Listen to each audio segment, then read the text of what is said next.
If you think your metabolism is damaged from years of poor habits, I have good and bad news. The bad news is that's probably true.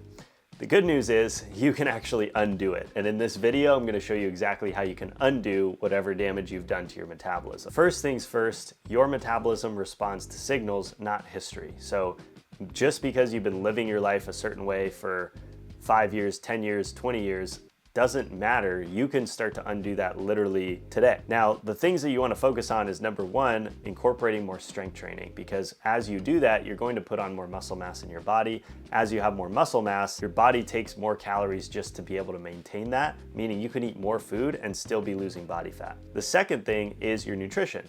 You want to shift your macronutrients to be higher on the proteins, lower on the fats, not cutting them out because fats are good for you, but typically most people are higher in the carbs and fats category, lower in the proteins. When you skew things to be higher on protein, you now are going to fill yourself up, meaning you'll feel more satiated after every meal, and you're going to end up eating less calories with more food, because typically foods that are higher in protein take up more physical space while having less calories. When you couple this increased protein intake with the strength training, they're essentially going to supercharge each other, because you're breaking down the muscle tissue from the strength training and you're giving the muscles all of the right building blocks to rebuild bigger and stronger. So then your metabolism will continue to climb every time that you work out and eat the right macronutrients. Please stop telling yourself you just need to try harder and have more willpower. The reality is we all have a finite amount of willpower. There's only so many times you can tell yourself and force yourself to do something hard. What we need instead is systems that make the decisions for you.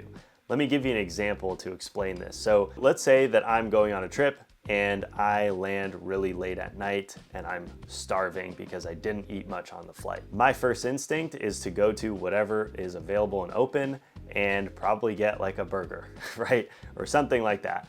And it makes sense that I would want that because I'm tired and my body wants as many calories as it can get because I'm tired, and it wants something that tastes good so that I can get a dopamine hit in my brain and feel physically better, because in that moment I don't feel physically good, right? Now, what we want to do is make the decision of what I'm going to eat in that situation, either the morning or the day before, so that I don't have to make that decision when I'm in that state of being.